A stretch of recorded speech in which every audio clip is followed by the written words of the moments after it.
Davidson on Dragons, Side 3. When he penned the massive words that power tends to corrupt and absolute power corrupts absolutely, I don't know why not. Apollonius was a sort of ancient hippie, wore funny clothes, didn't trim his hair, and went to India to seek enlightenment. His biographer, one Philostratus, reports that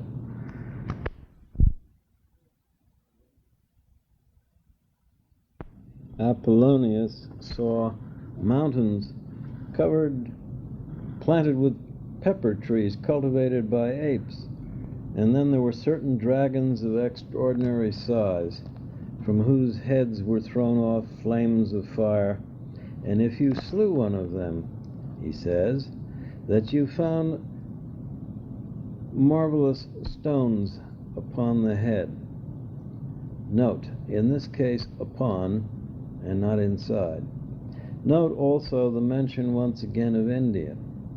Well, old Apollonius had the fortune or the misfortune to encounter posthumously the wrath of good Saint Eusebius, who said that he was very much afraid that Apollonius must have been a gunta, or wizard, one who performs or experiences wonders by tormenting the souls of the dead.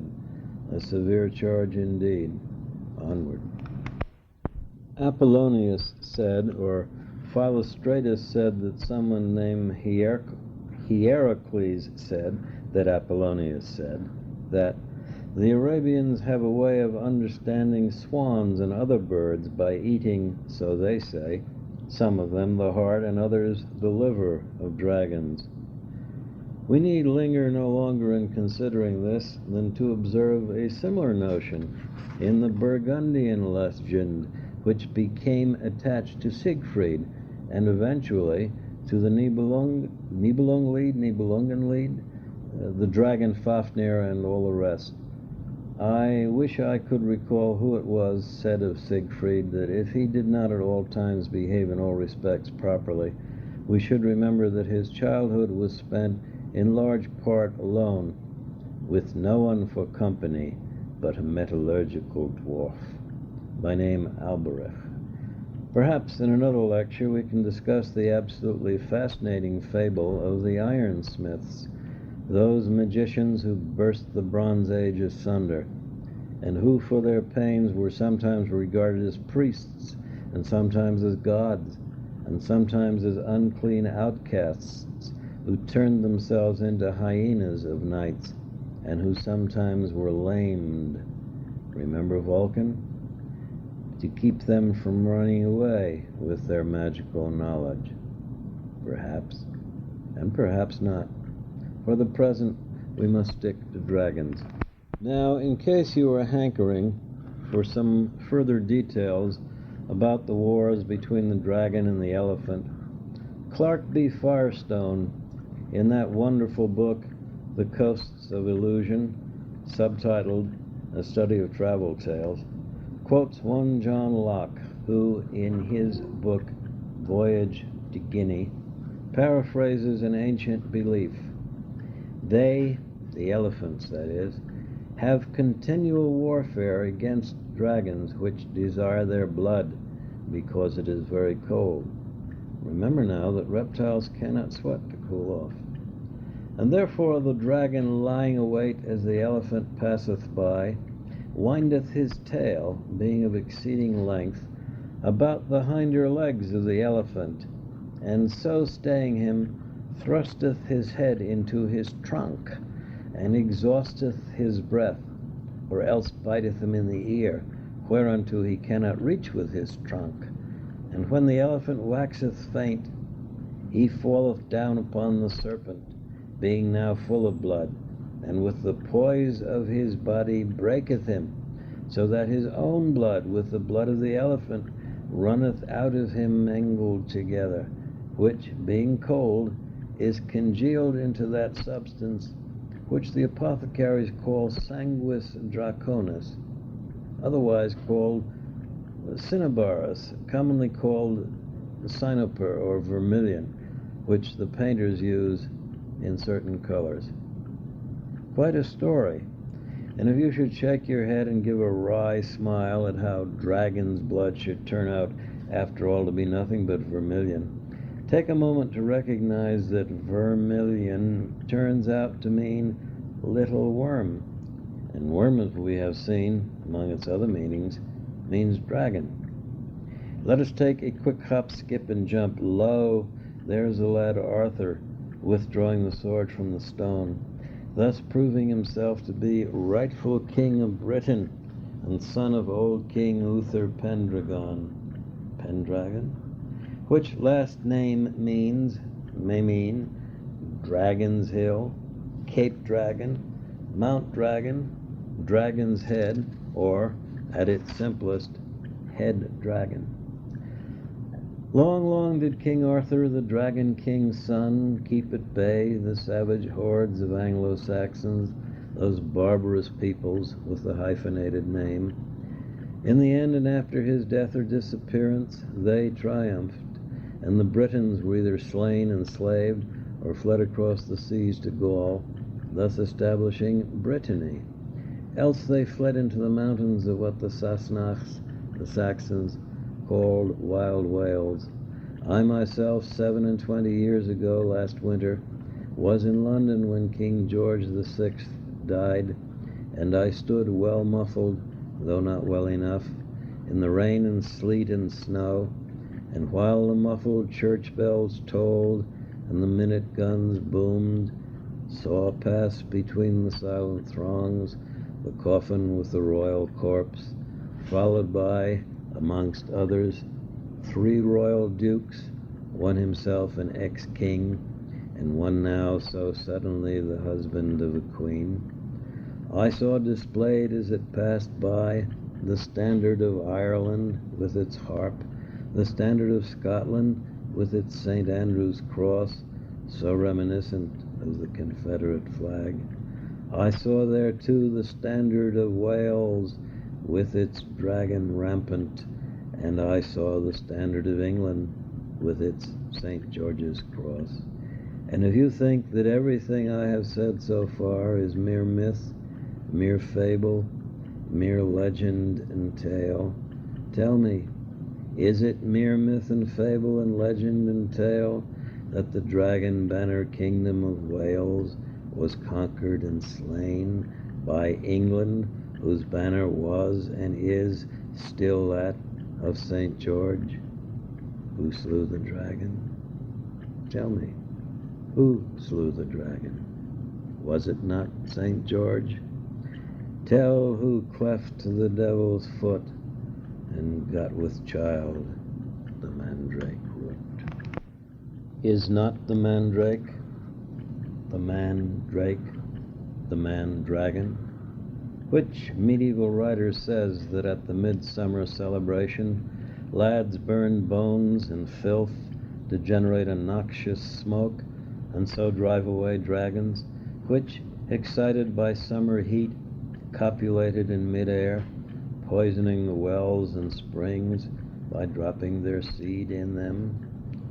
Over 1,000 years after the earlier reports, and the dragon was still tormented by the heat, but in Europe there were no elephants to slay, to cool himself with the blood thereof.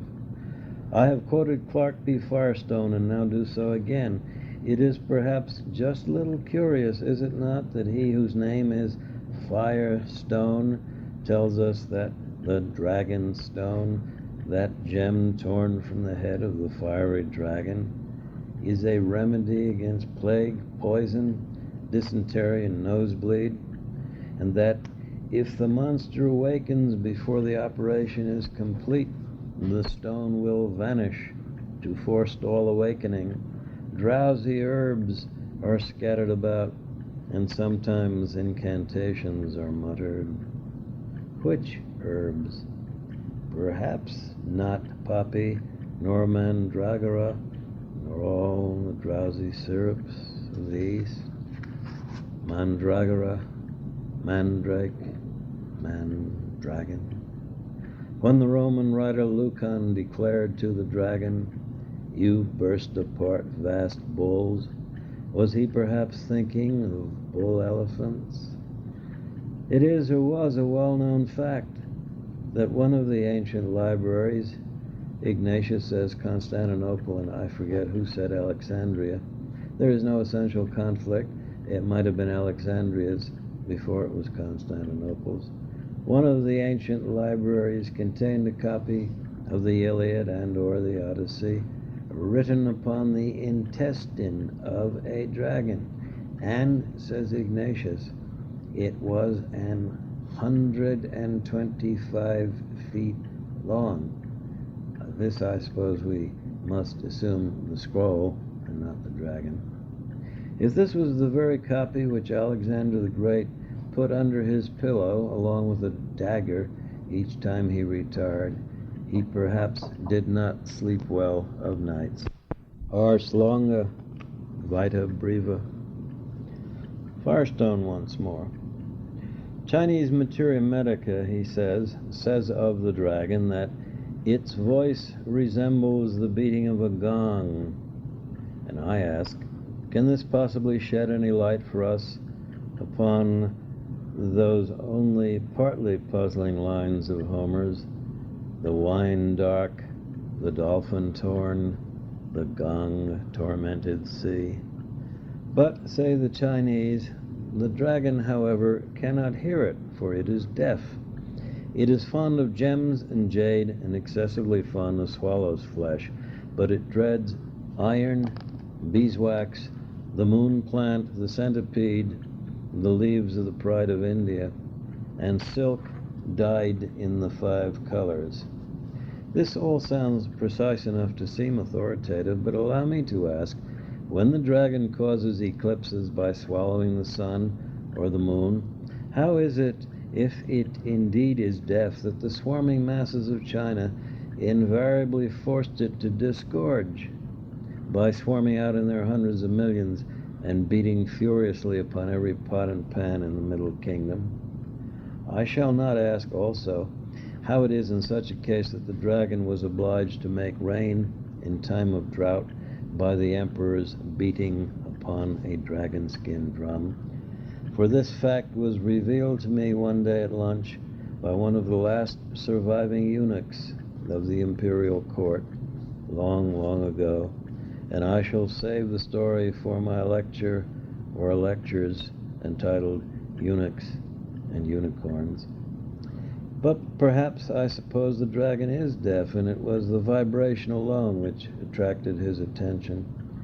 The deaf adder, we are told, stoppeth its ears.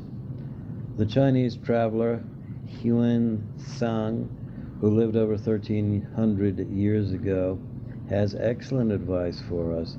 To avoid dragons, he says, one should not wear red garments, nor carry loud-sounding calabashes wherever you are.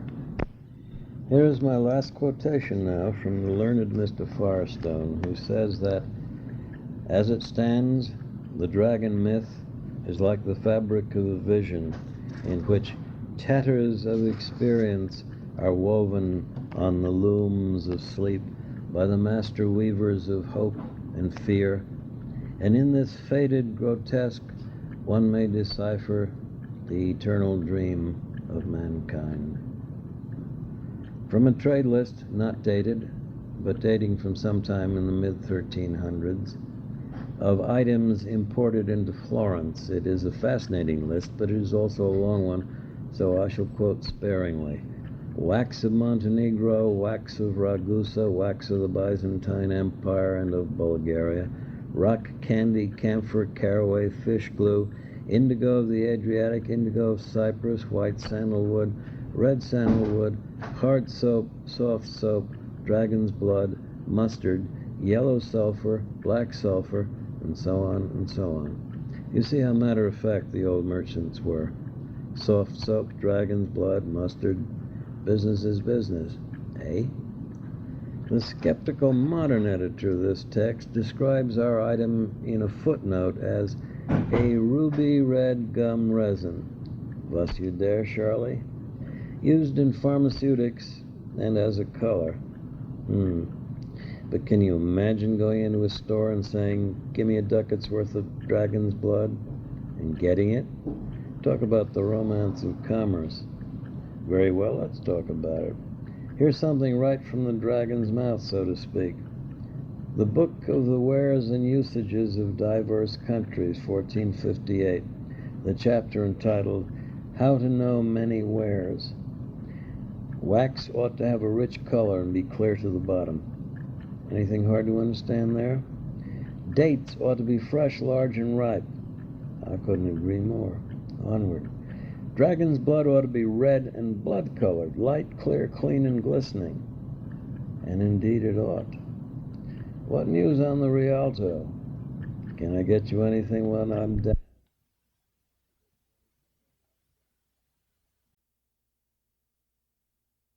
Fourth side.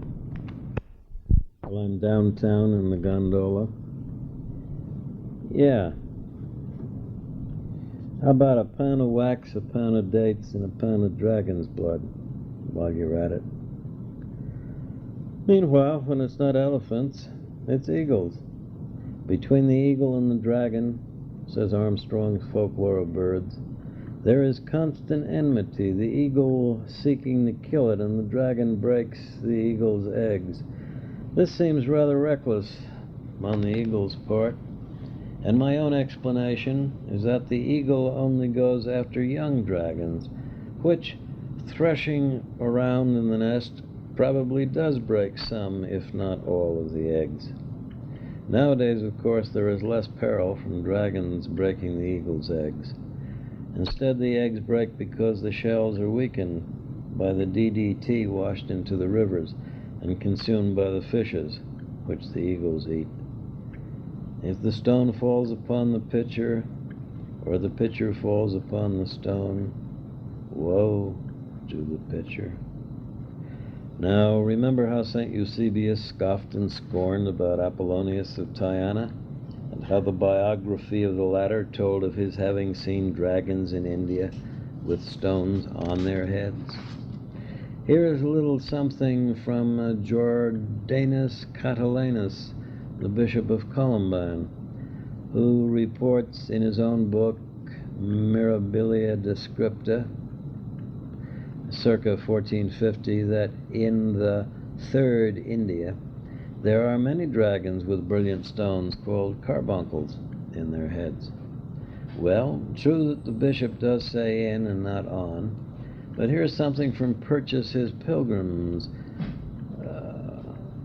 which, though not by a bishop, seems to fill in the gap.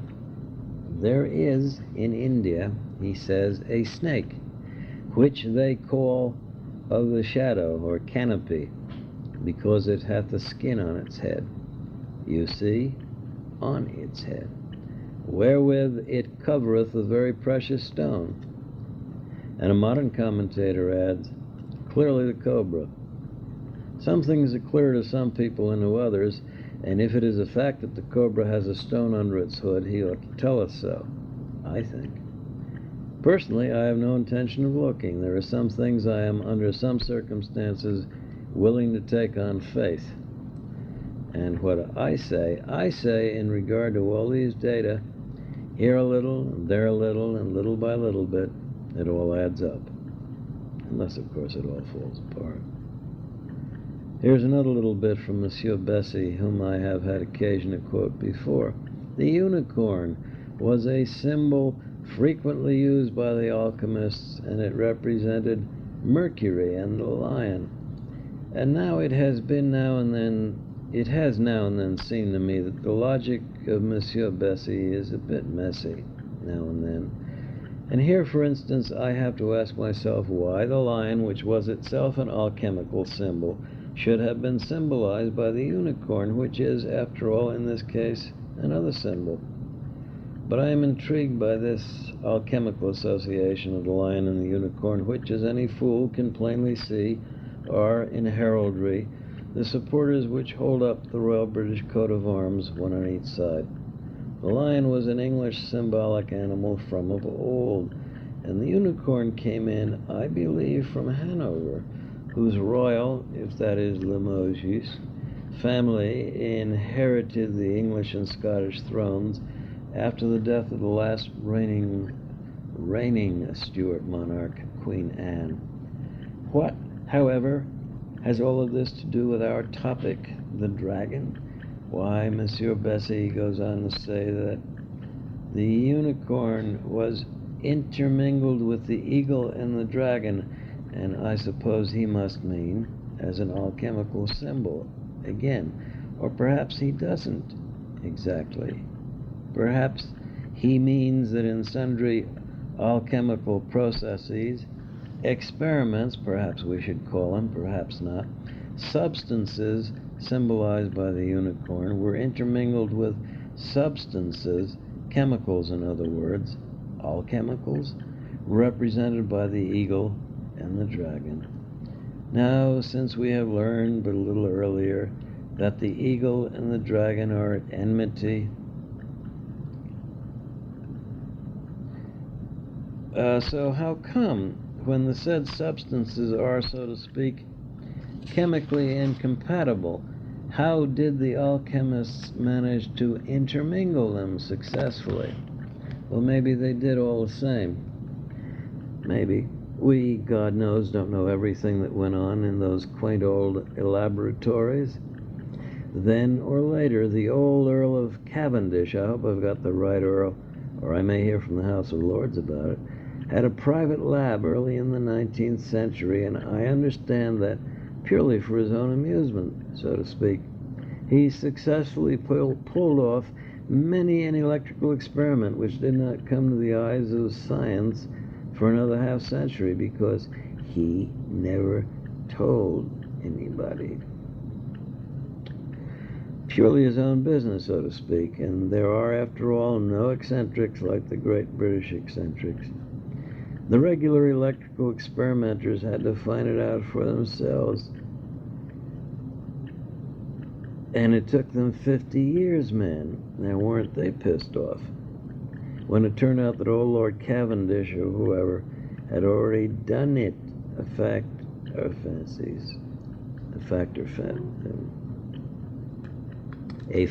or facts, which came out only when someone got a look at his dusty old lab reports, discovered when her ladyship was doing the spring cleaning, or something. But perhaps I digress, eh? And maybe the alchemists did not manage to intermingle the snake and the dragon successfully. Maybe they blew themselves up and all to hell and gone. It used to happen all the time. The eagle is nothing to trifle with, and neither, of course, is the dragon. And anyway, as P.M. Hubbard observed, in effect, the alchemists may not have discovered how to make gold, but they discovered how to make gunpowder. Good God. The alchemists may not have discovered how to make gold, but they discovered how to make Epsom salts, or at any rate, how to make them available, good and clean and cheap to the general public. So that's something anyway. Well, let's go back just a little bit and have a more prolonged look at what was said by Father, later Bishop Jordanus, in his book of miraculous description. Here it is. Of India Tertia I will say this, that I have not indeed seen its many marvels, not having been there, but I have heard them from trustworthy persons. For example, there be dragons in the greatest abundance, which carry on their heads the lustrous stones, which be carbuncles. These animals have their lying places upon golden sand, and grow exceeding big, and cast forth from the mouth a most fetid and infectious breath, like the thickest smoke rising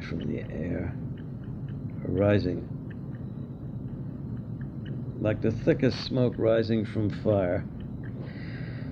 These animals come together at the destined time, develop wings, and begin to raise themselves in the air, and then by the judgment of God, being too heavy, they drop into a certain river which issues from paradise, and perish there. But all the regions round about watch for the time of the dragons, and when they see one which has fallen, they wait for 70 days, and then go down and find the bare bones of the dragons, and take the carbuncle which is rooted in the top of his head, and carry it to the emperor of the Ethiopians, whom you call Prester John. Well, to bring in the punchline of an old joke, which I'm not going to tell here, that's one explanation. Some several years ago, I bought an old book at, appropriately enough, an old book sale. It was The Romantic Fairy Tale by Marianne Thalman, a professor at one time at the University of Michigan. She quotes August Mack, and I shall do the same. These men, that is, the authors of certain romantic fairy tales, what these men saw was not a naively simple nature, but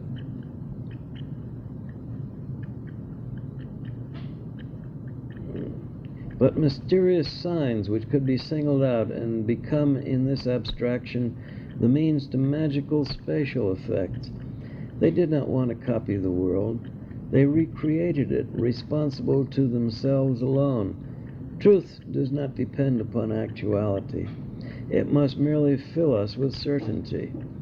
Through this intellectual selectivity, nature loses nothing of its greatness and the intimacy of its effects. And as experience shows, the world is transformed by it to new realities. Reality which is contested appears again in surreality. And that's another explanation. Not exactly an explanation, but certainly a reaction, is the reply of Panurge to Herr Trippa, the astrologer, in Rabelais' third book, after the sage has given him a long list of choices as to how he may have his fortune told in a wide variety of ways. "Go to the devil, you raving lunatic," says Panurge. "Get yourself buggered by an Albanian. Why the devil don't you tell me to hold an emerald or a hyena stone under my tongue, or to eat the heart and liver of some dragon, so that I may hear my destiny from the voice of the swan and the song of the birds, as the Arabs did of old in the land of Mesopotamia?" And even after they have gone from Herr Trippa's chambers, Panurge continues to grumble. He can foresee the future in 100 different ways, the old cuckold, and he can't even see it all the page boys are rogering his wife on the back stairs. The beatnik poet, remember the beatniks? Came before the hippies. Remember the hippies? The beatnik poet Claire Hoffman, who was not the congressman of the same name and who lived in Venice, Venice, California, not Venice, Italy, once defined a cuckold as someone whose best friend had it in for him, but perhaps I'm wandering far afield. Eh? Let us return to our dragons. In the farthest west, hard by the stormy Atlantic, a dragon guarded the golden apples of the Hesperides. In the farthest east, in distant Colchis, on the yonder shore of the Black Sea, a dragon guarded the golden fleece. In the far north, amidst the snows of Alamania, what do we see? A vast treasure, and what is guarding it? Correct, a dragon, which leaves the south, deep south, to wit, Ethiopia, which is by no means necessarily the modern nation of that name. And what golden thing do we know was there? Well, for one, there was the Table of the Sun, which certainly sounds as though it might have been golden, doesn't it? And we are certainly told that Apollo, who was, among other things, the sun god, used to go south once a year, not for his health, no, but to visit the wise and fleecy-haired Ethiopians. And inasmuch as Apollo, when a mere youth, had already killed a dragon at Delphi, perhaps if no dragon was guarding the Table of the Sun, it was because it used to go into hiding whenever it heard that Apollo was coming. Of course, there was the rest of the year when Apollo wasn't there, and what was the dragon doing then? Fighting with elephants, maybe. Still, the dragons did guard the groves of frankincense in southern Arabia, and although I hesitate to say that frankincense is exactly golden, still it does sometimes have golden glints. And there is a sort of fearful symmetry to the pattern I have picked out for you, isn't there? Ah, well, look, here is old Jacob Grimm, whom everyone knows as co-anthologist with his brother of what is, or anyway was, regarded as the book of fairy tales. But I am not going to quote from his fairy tales, some of which are very grim indeed, pun intended. No, I'm going to quote from his work in 4 massive volumes on Teutonic mythology. There is a reference in volume 4 to dragon quellers, a nice phrase. Jacob, may I call him Jake, quotes Saxo Grammaticus as saying that Frotho, a second Siegfried, overpowers a venomous dragon that lay reposing on his treasures. Now this is somewhat unclear. Whose treasures? Saxo Grammaticus's? The dragon's? Frotho's? The matter is rather unclear. One thing, however, is clear. Frotho is certainly Frodo, the protagonist of Tolkien's Ring trilogy. One, and merely one exemplum, of the immense learning which lies behind that immense romance. Now, Grimm informs us that the infant dragon is called the lingorm, and I make this lingworm, or longworm, though of course I may be wrong. And is there not some sort of connection with linga, or lingam? It would fit. The snake and the phallus were identified, and for obvious reasons, long before Freud delved and Jung span.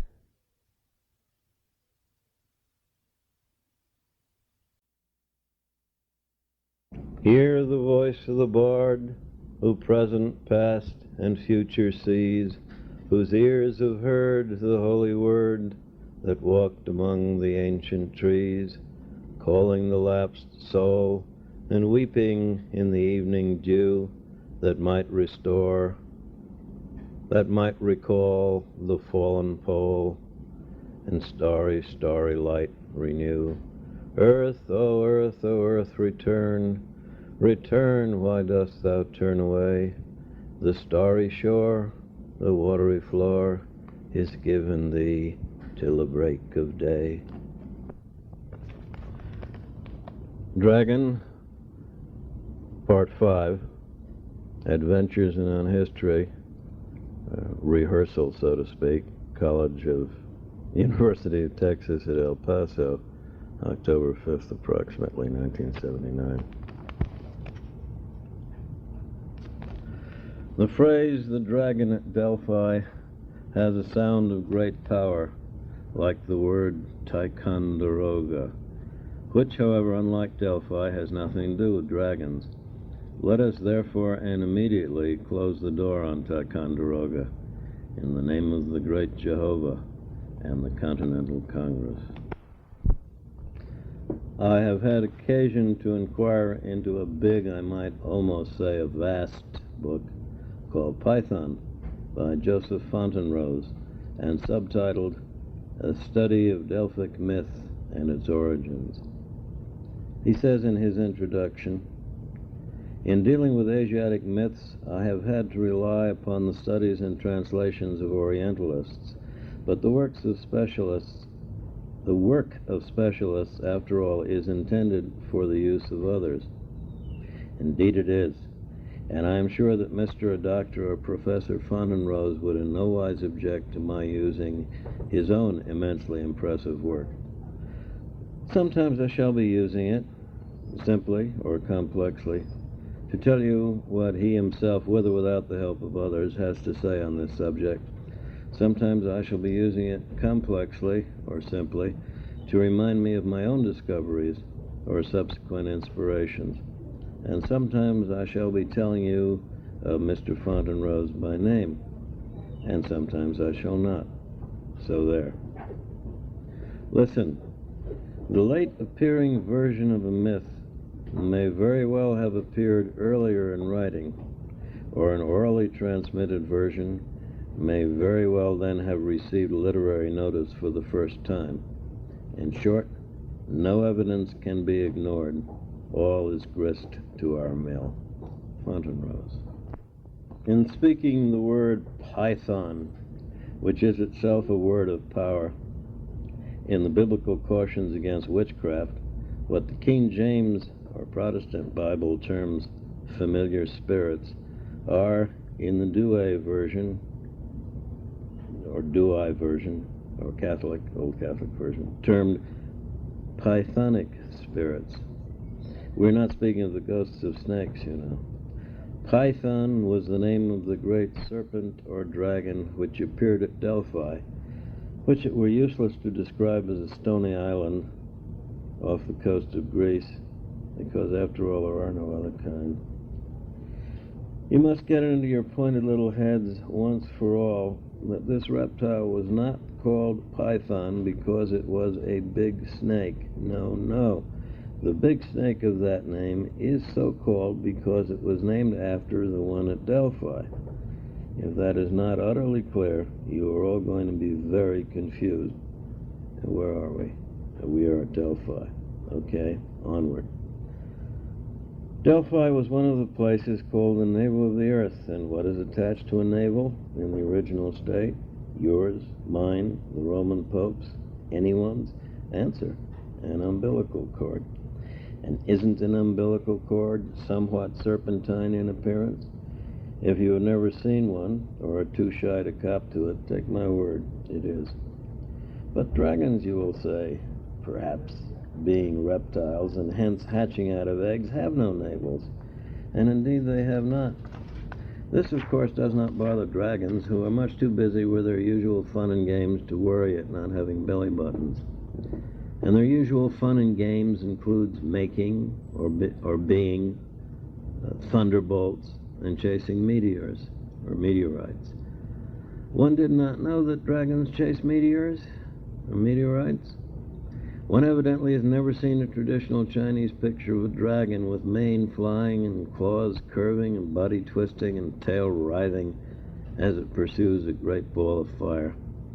One either accepts my word that this is a meteor, or one accepts the Chinese concept that it is some sort of mysterious and immense flaming pearl, for pity's sake.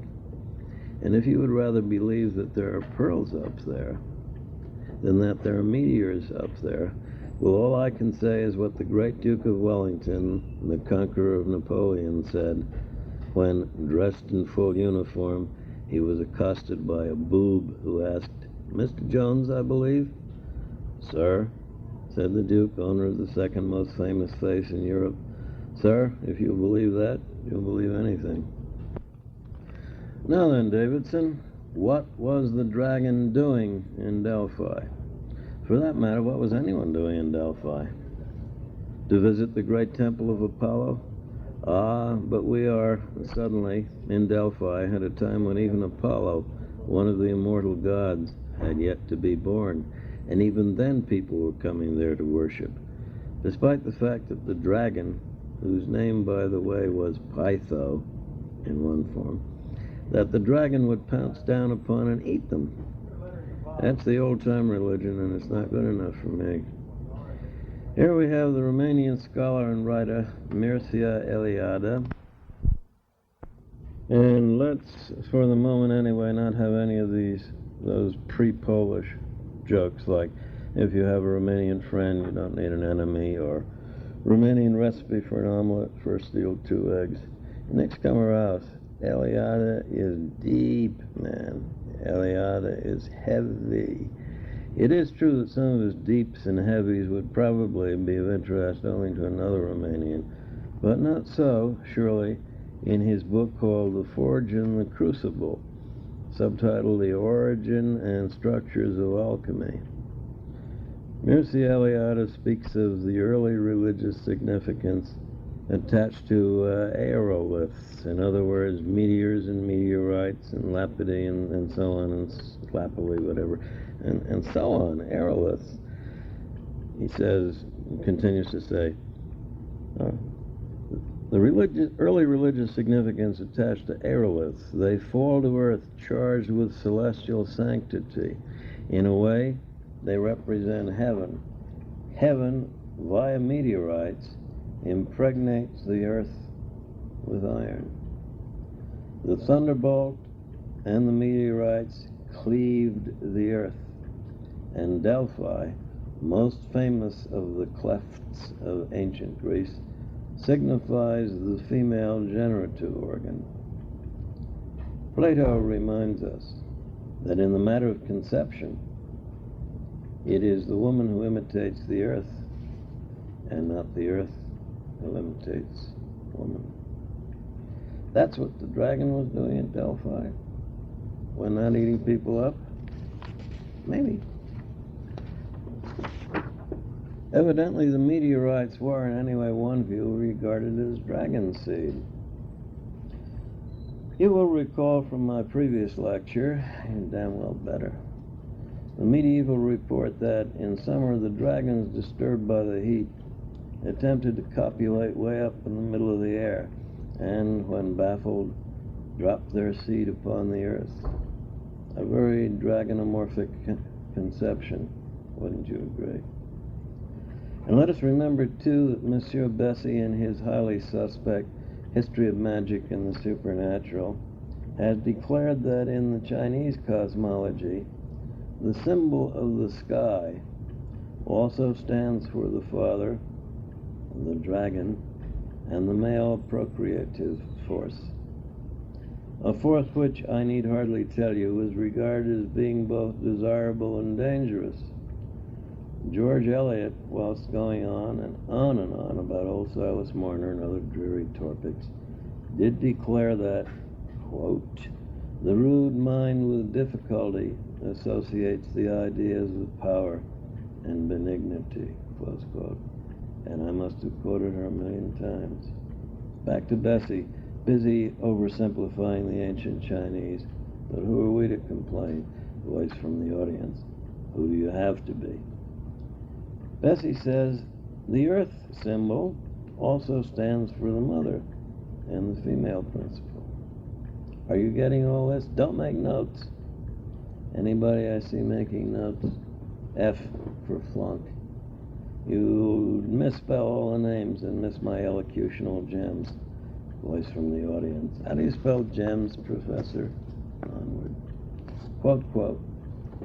Delphi was the center of the pre-Christian West, dominating the valley of Plaistos above an olive grove which extends right to the Gulf of Corinth, the city of Apollo. That's Delphi, remember? Delta, Epsilon, Lambda, Phi, Iota, and if anyone says it's Eta and not Epsilon, I'll kill him. The city of Apollo rapidly took on the character of a religious capital, I'm quoting, and indeed the intellectual center of the entire Greek world. If it is accepted that the historical period proper, say what about improper, hey Bessie, did not begin until the 6th century BCE, it is certain that the influences of Delphi had been made manifest at least 8 centuries previously. It was a determining factor in the development of Christian colonization. Why? Why, what do you mean, why? Do you think that any Greeks would be foolhardy enough to embark across the wine-dark, the dolphin-torn, the gong-tormented sea without having first consulted the oracle of Delphi as to where to go planting their colony? Believe that, you'll believe anything. As if to confirm its renown as a place chosen by the gods, Delphi was subjected to innumerable catastrophes, earthquake, floods, rocks, avalanches, and fires. Also, supposedly, meteorite showers, dragons, and death. Old Fontainrose is back. Says, Zeus, the father of the gods, also had a critical fight with a dragon, for we may properly call Typhon a dragon, though his body was not entirely reptilian, and included more than one snake within it. That is, Typhon had two snakes instead of two legs.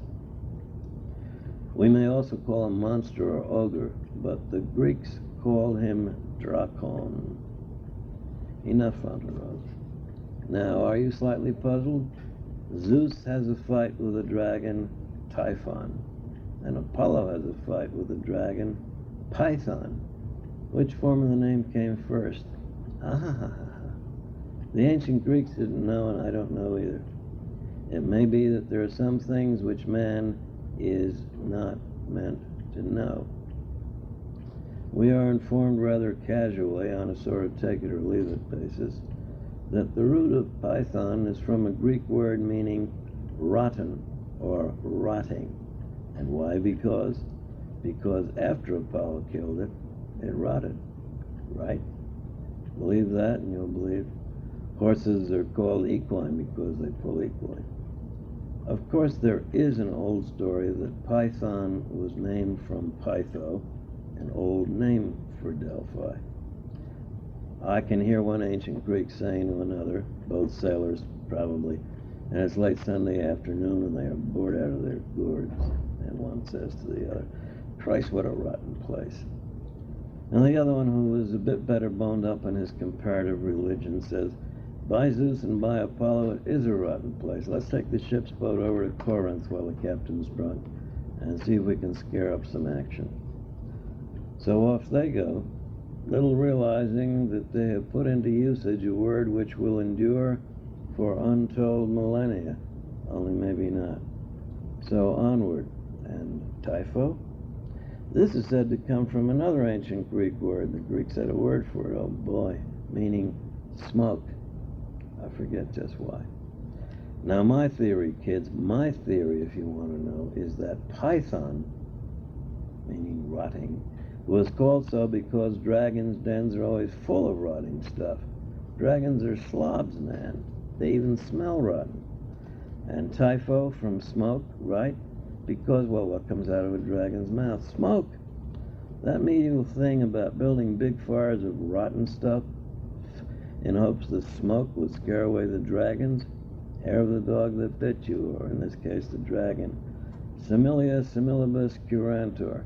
That's Latin, means like cures like. And by this time you'll perhaps not be astonished when I inform you that the priestess of Apollo at Delphi was called Pythonissa. Sometimes one of these Pythonisses became the mouthpiece for the Delphic oracle, and sometimes another. Any woman, it says here in my notes, was supposed to have a spirit of divination. Do traces of this belief remain? Have you ever heard of woman's intuition?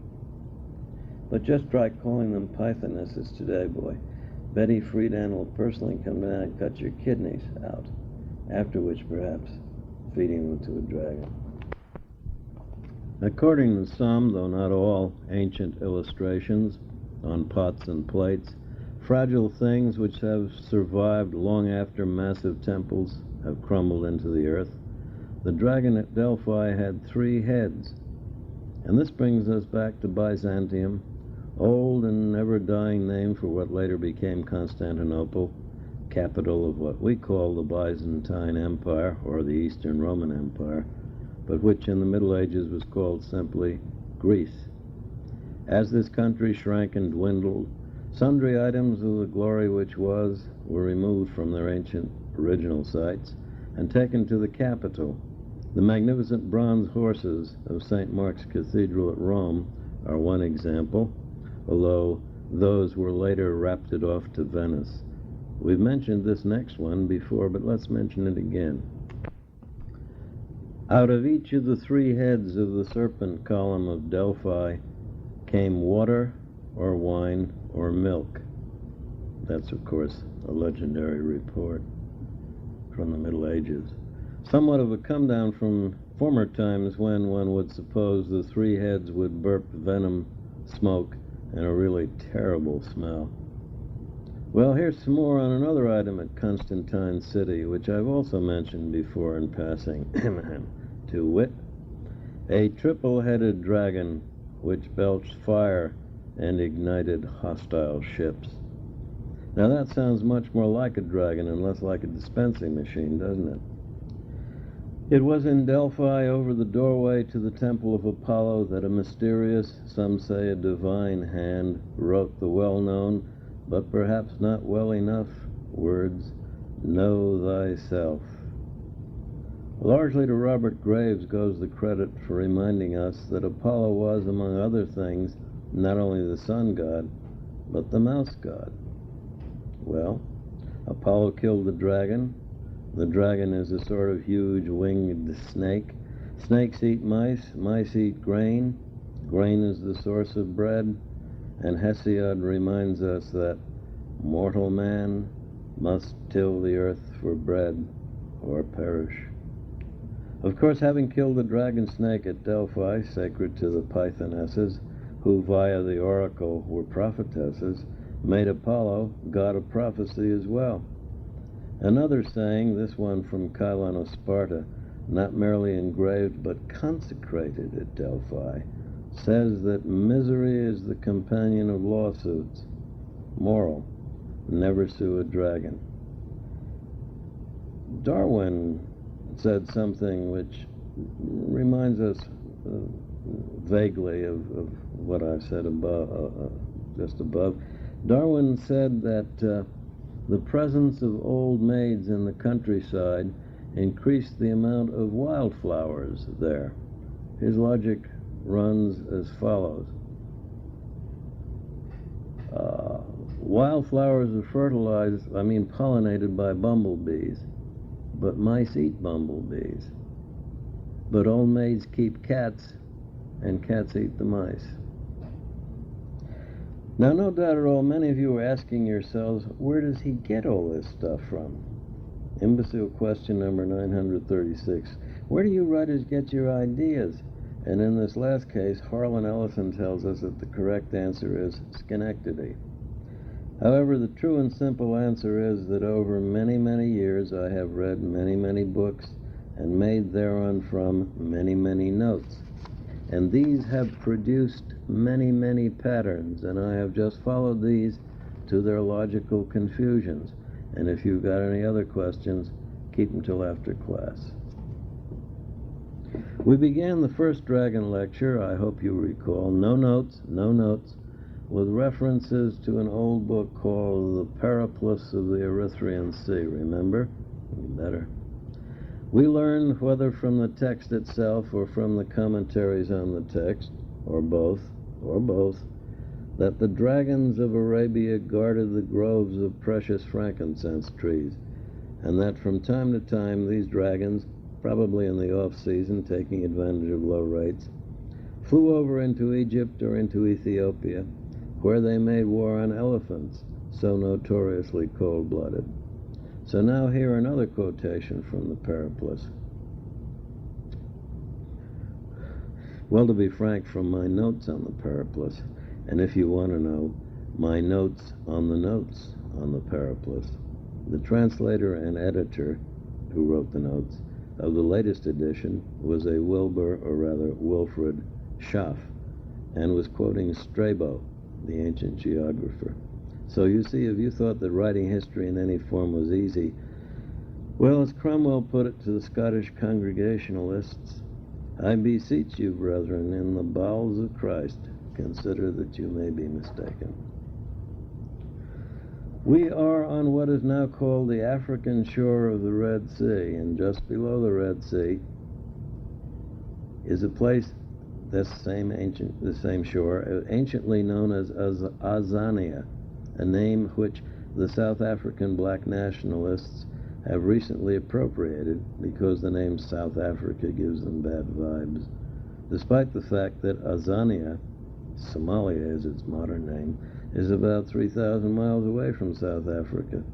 So I hope to Christ they know more about African economy and such than they do about African geographical history. But God knows we all have our troubles, and I don't need them on my neck, too, as I am already being blamed for all the problems of the Palestinians, the Patagonians, the Peruvians, and the But I Stray. Onward, or perhaps backward. Here comments as we go a-sailing down the coast of the bluffs and courses of Ozania, as the Periplus calls it. And here again I quote, the valley called Apollo's, which bears frankincense, myrrh, and cinnamon.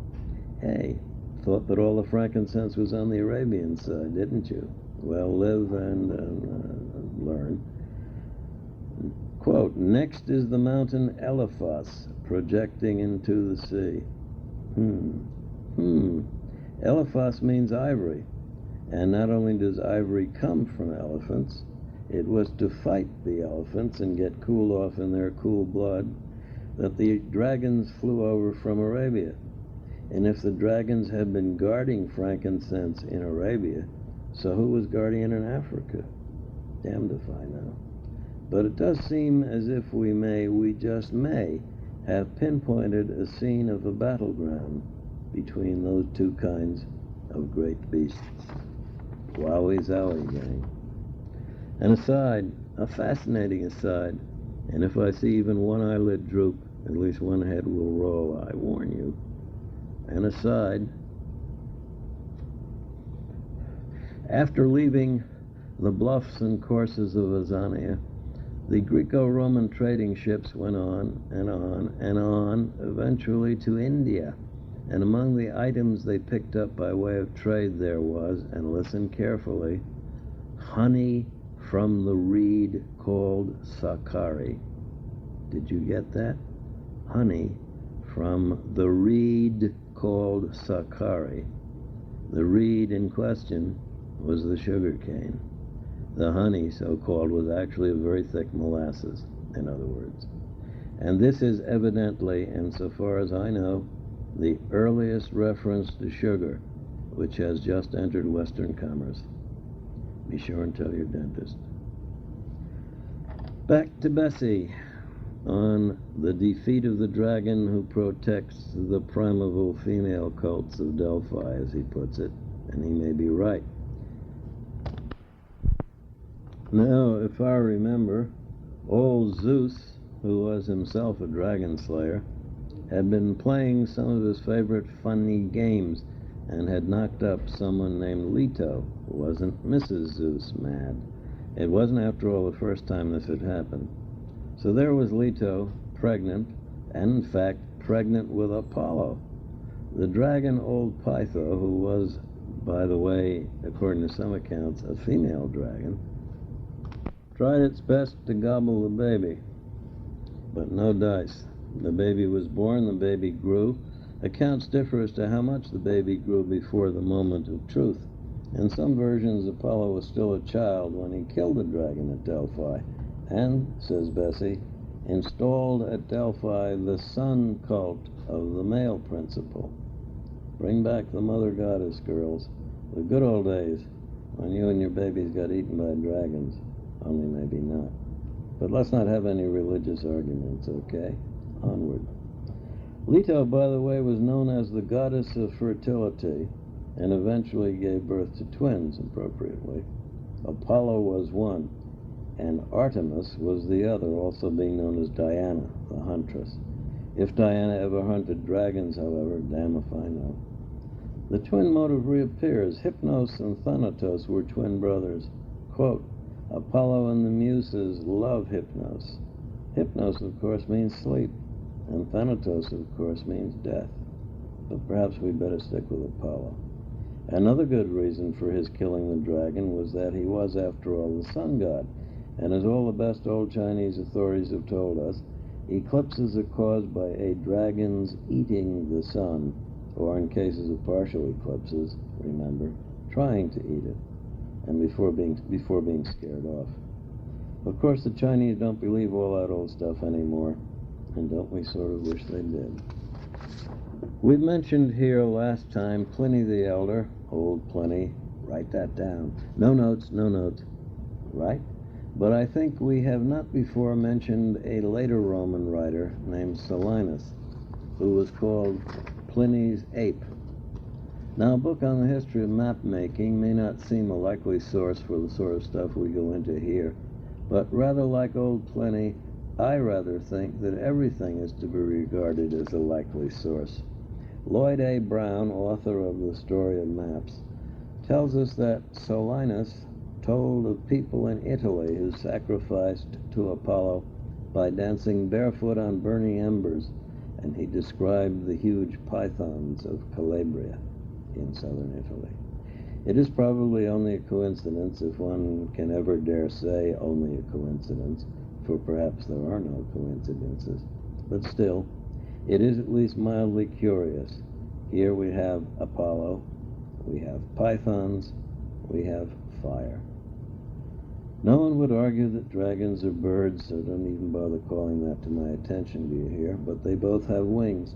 So let us at least peek into E.A. Armstrong's book, The Folklore of Birds, and see what we can see. Is that okay? Apollo. On an engraved smaragdos, which I take to be an emerald, though perhaps smaragdos sounds nicer, or anyway fancier, is a scene showing Apollo carrying off Kyrene. They are flying north to the realm of the Hyperboreans, whom we will meet later, in a swan chariot. Well, what Mencken called a morganatic honeymoon, no doubt. But it has nothing to do with dragons. Or has it nothing to do with? Remember those comments that in ancient days the Arabians used to eat dragons' livers, whether chopped or otherwise, I wouldn't know. Who does? In order to understand the speech of swans? Perhaps after killing the dragon at Delphi, Apollo ate its liver, or part of it, and hence was able to speak with the swans and to direct them as they drew his chariot. The Eleusinian mysteries refer to a dragon chariot. What did they mean? We will never know.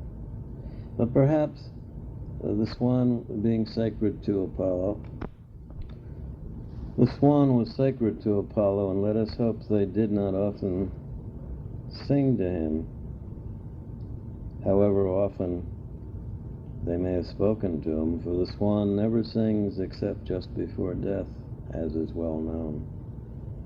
What song the siren sang is not, as Sir Thomas Browne tells us, not beyond conjecture.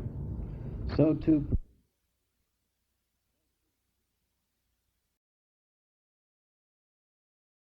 Part 6. Are you taking this recording machine? Dragon Lecture Part 6. So too, perhaps, what song was sung by swans? It was in the form of a swan who ravished Leda. From the two eggs were born, from one, the twins Castor and Pollux.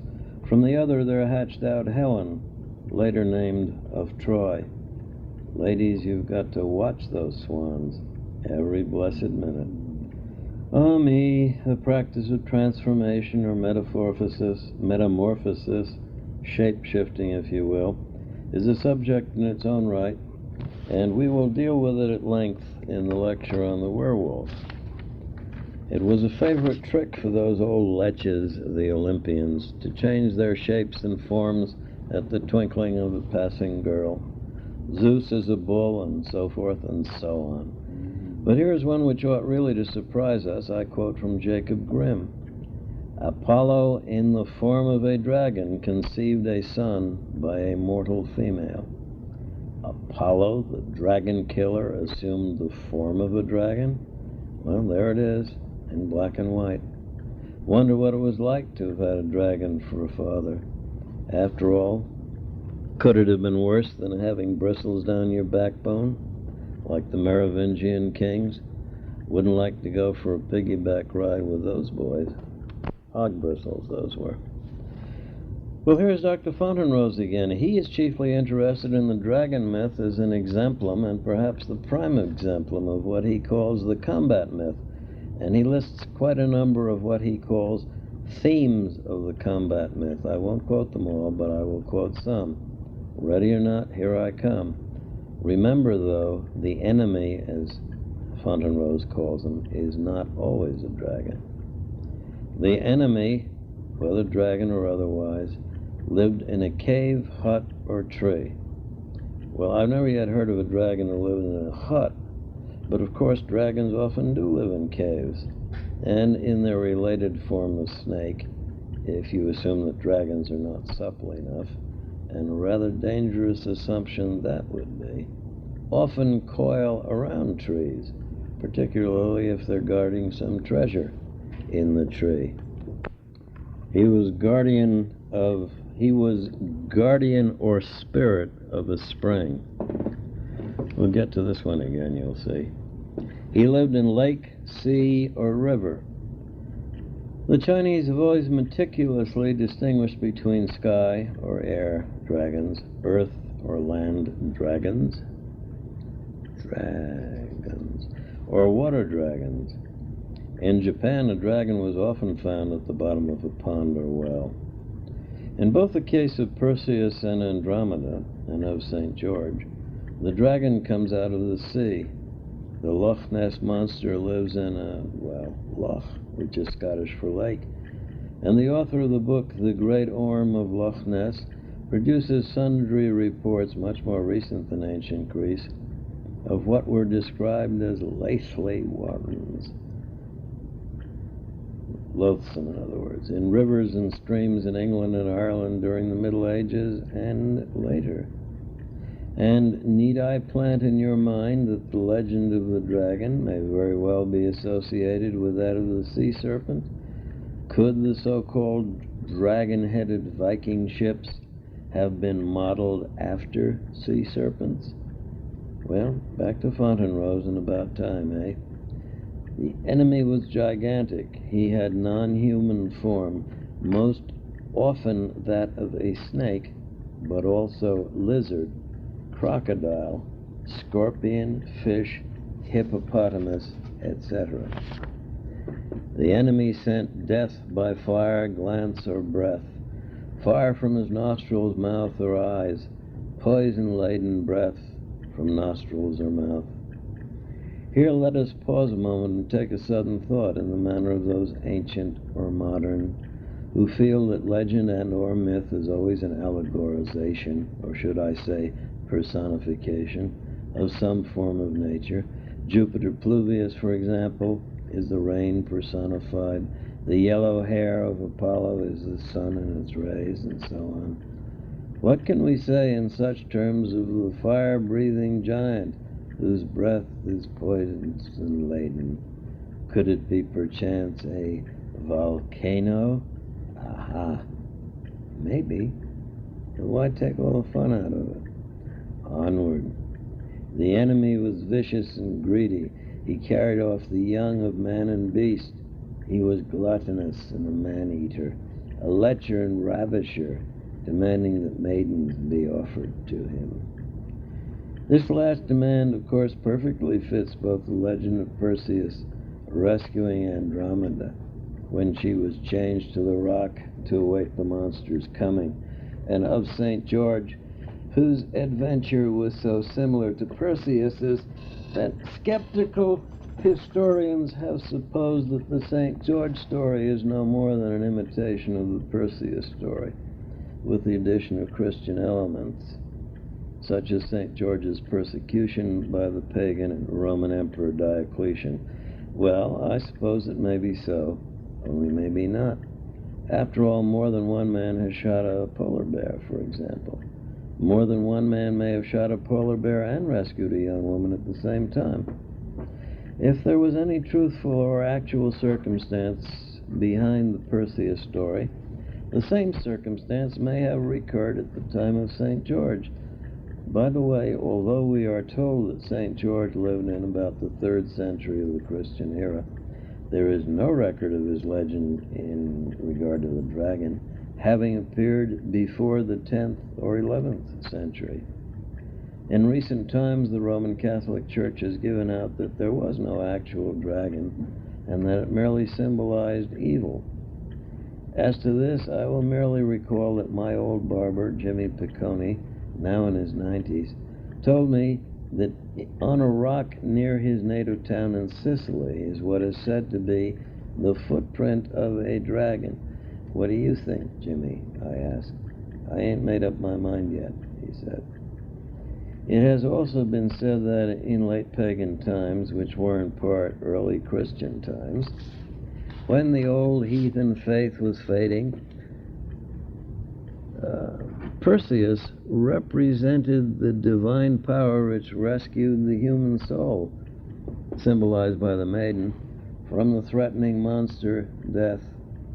It is easy to see how easily this concept could be fitted into the emerging and more vigorous religion of Christianity, and so enter St. George, in which case, why does St. George enter so late? Two reasons I offer. One, the original manuscript accounts were lost or destroyed, and the 10th or 11th century manuscript is a copy of an older one. Two, the same or a similar incident happened to happen all over again.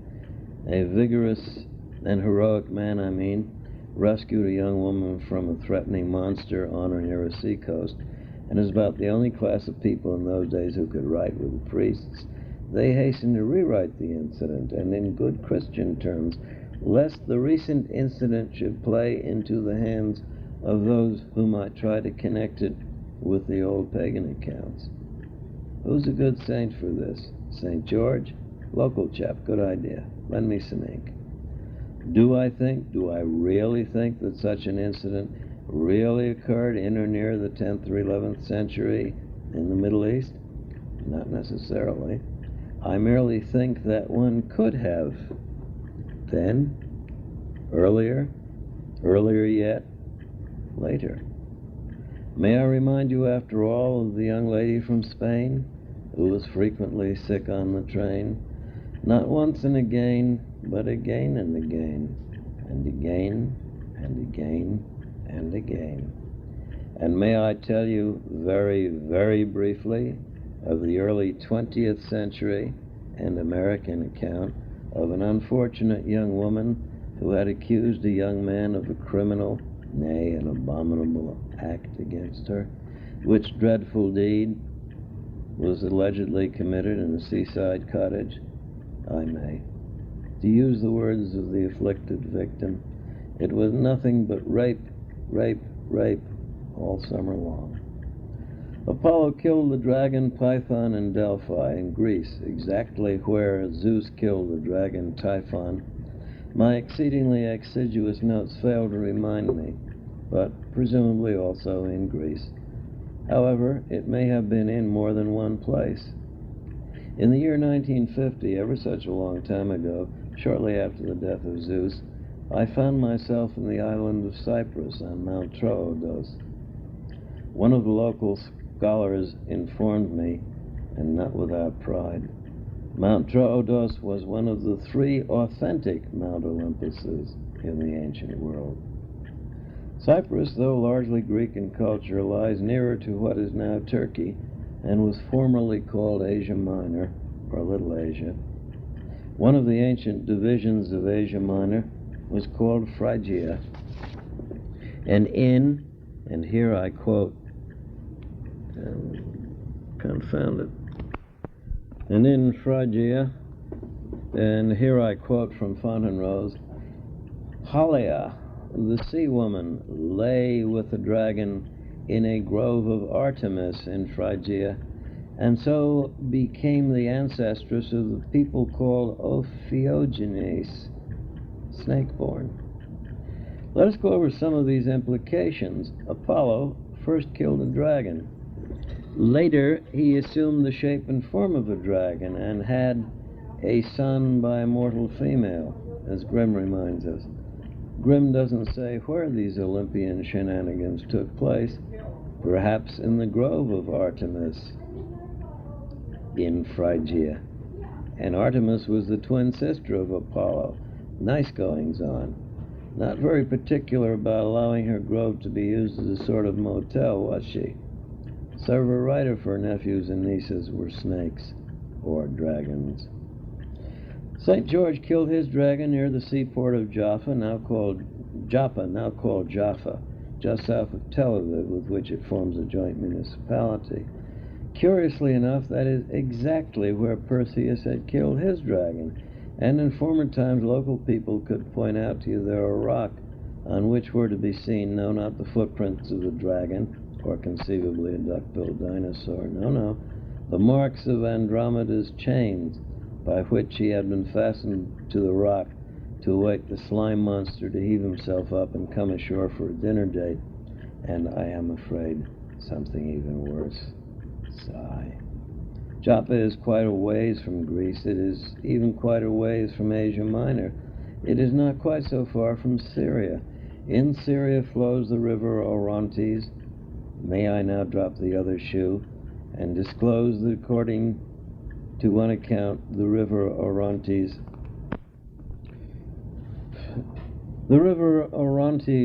of which bitter old Juvenal said that it flowed into the Tiber, meaning that lots of Syrians migrated to Rome. Juvenal didn't like Syrians. Juvenal liked very few people, I am afraid. One wonders how many people liked Juvenal. Maybe that was why he was so bitter.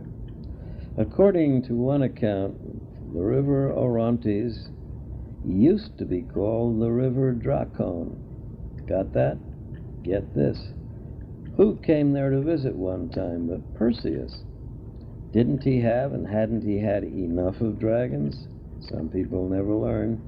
Well, be that as it may, hey, the Dragon River, and by the way, the name of the Amur River, which separates Siberia from Manchuria, means Black Dragon River.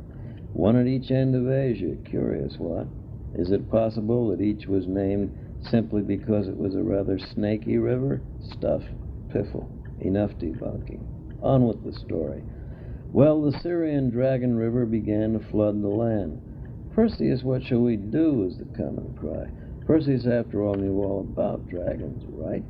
His answer was brief. Boy, was it brief. Pray, he said. And you may bet your pretty little peristalses that they did pray, which is as good a form of flood control over the long run as any, and doesn't clutter up the landscape with immense dams which damage the hell out of the ecology and often break and drown more people in the floods they were supposed to control. Well, they prayed, and their prayers were followed by a ball of lightning from heaven that stopped the storm and checked the river, says Fontenrose. I admit that I was a bit bemused when I first read this. After all, I had first begun my musings on the subject of dragons by musing on the Chinese dragon, not only in its status as a then still living myth, in China I mean, but repeatedly what came back into my mind again was the completely stylized Chinese dragon as it appeared on the old imperial flag, and as long after the end of the old imperial regime, which however lasted longer than most of you, I believe, are aware, for the last emperor of China, Pu Yi, died only at the end of the 1960s. He had ascended the dragon throne, as it was called, in about 1908, when he was only 4 years old. And as this traditional and completely stylized dragon still appeared on countless works, some of which deserved to be called art, and some of which deserved to be called something else, this dragon, familiar really, I should suppose, to all of us, only perhaps I shouldn't, with its body writhing sinuously and its limbs spread out jaggedly, and viewed from an odd sort of projection, always in front of it that flaming pearl, as it was called. What could it mean? What could it mean? The answer came to me like a flash of lightning. The answer was, it was a flash of lightning. That is, the dragon was a flash of lightning. There are, after all, several forms or kinds of lightning. There is heat lightning, that distant pulsating shimmer we see in summer on the far horizon like a luminous sheet. That isn't it. There is chain lightning, the most familiar sort, the thunderbolt kind. That is it. The kind that shatters trees, strikes people dead, is deflected from houses by lightning rods, and which Ben Franklin, with his funny eyeglasses, induced to enter a key and slither down a wire attached to a silken rainproof kite during a storm and enter a Leyden jar, where it was imprisoned, the beginning of electricity's long enslavement at the hands of men. That jagged, branching streak of electricity with its flashing branches of fire was the origin of the dragon. Anyway, of the sky dragon. But what was the flashing, fiery pearl which traditional Chinese artists always placed just in front of the dragon's snout? The inspiration to this was not long in coming. This was ball lightning, great balls of fire. The old Chinese artists, seeing lightning flash across the sky, seeing its destruction upon the earth, had personified it, and of the main lightning bolt had made the writhing limb, and of the flashing jagged branches had made the limbs, and of the ball lightning, or even just possibly perhaps out of the so-called St. Elmo's fire, the corposants, or holy bodies as they were called in Western Europe, where they terrified sailors who perceived them pulsating on the spars of ships. Of these literally great balls of fire, of cold fire, the wonderful Chinese had created that pearl of, if not great price, at any rate of great mystery. Thus I had perceived it at the easternmost end of Asia, and then and now right here in El Paso, in the pages of Fontenrose's Python book. I had perceived it at the westernmost end of Asia, in the great ball of lightning which had fallen into the river Orontes, the river dragon, and checked its flood. But perhaps you might offer up another explanation, that it perhaps was not after all, or need after all have been a ball of lightning. Perhaps it was a mere hardcore kind of great ball of fire. Perhaps it was a meteorite. Perhaps it was. But regard a most interesting juxtaposition. At the eastern extreme of Asia, the dragon went in pursuit of the ball of fire. And at the western end of Asia, the ball of fire went in pursuit of the dragon. The worm turn, you say? Yes, but, and considering that worm also means dragon, evidently it didn't turn fast enough. Well, is that what it all adds up to? That the immense and immensely ancient legend of the dragon was inspired by a flash of lightning and no more? Is that all I have to say on the subject? By no means. To repeat from earlier on, that's one explanation. There are others. One of the others I shall go into during another lecture, and one I shall go into right now. But before I begin to tell you, I have to tell you that, least of all in the realm of legend, does the primitive idea hold true of there being but one answer to one question, regardless. Of course, to such a question as what is the capital of Texas, there is one only answer, Austin. But what makes 6? An answer. 3 and 3. That is a right answer, a correct answer. And now suppose I say 4 and 2 make 6. What? How can 4 and 2 make 6 when we all know that 3 and 3 make 6? May I further suggest that 5 and 1 make 6? That 4 and 1.5 make 6? But no doubt you take my point. I've said that I believe that the dragon is a flash of lightning. I have said that the fire-breathing, poison-spouting dragon is a volcano. I'm about to wind up this lecture with another explanation of what the dragon is. And yet, there are other explanations yet, every bit as good as those. Kipling said that there are 69 ways of composing tribal lays, and every single one of them is right. And some of the other explanations, or anyway one of the other ones, I shall save for another lecture, yet. So now back to good old Fontenrose, and to Norman Douglas. Mr. Dr. Professor Fontenrose, assumed that every one of his readers knew who Norman Douglas was, no mean assumption, even in the realm of scholarship, and certainly one I feel scarcely able to assume even here. Norman Douglas was half Scotch and half Austrian. He would be well over 100 were he still alive, which he certainly isn't, and had made a modestly successful career as a businessman. It might be judgmental to say that his character contained a flaw, so I shan't say so. What I shall say, for it is after all a matter of history, is that as Norman Douglas approached middle age, he began also to approach boys, young boys. The older he got, the younger the boys. Scotland grew too hot for him. Next, he was invited to leave Austria. He found a refuge, perhaps a playpen would be a better word, by the shores of what Swinburne called the tideless, dolorous Midland Sea.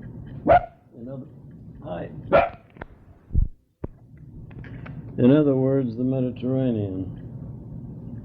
Although the Isle of Capri became his main location, he often ventured elsewhere into Italy. Two of his books are quite well known, South Wind and Siren Land, both novels. Less well known is his travel book, Old Calabria. You may remember, and then again you may not, that it was in Calabria, southernmost area of Italy, that funny old Silenus, as Lynn Carter called him, reported fiery ceremonies in honor of Apollo, also huge serpents, pythons, as one might call them.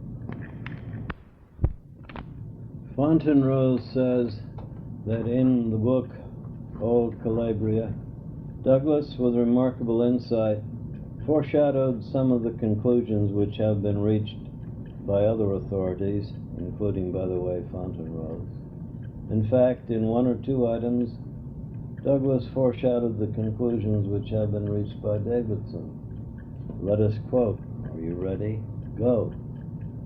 He believes that the primordial dragon is the spring, for he says springs, here we mean springs of water, are called eyes in both Italy and Arabia, and the eye must be upon a head and the head upon a body.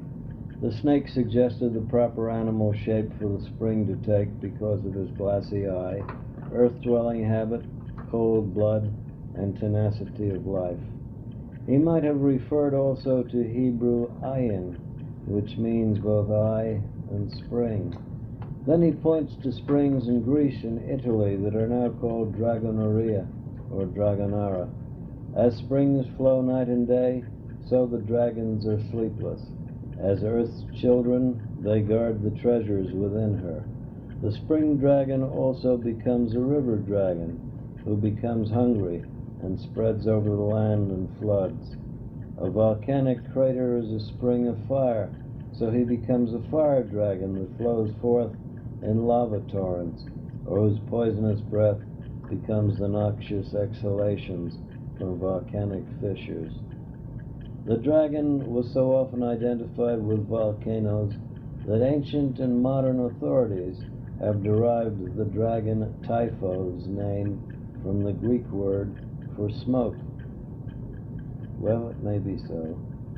Whatever it is, this mysterious, awesome dragon, it has become realer for us than many real things.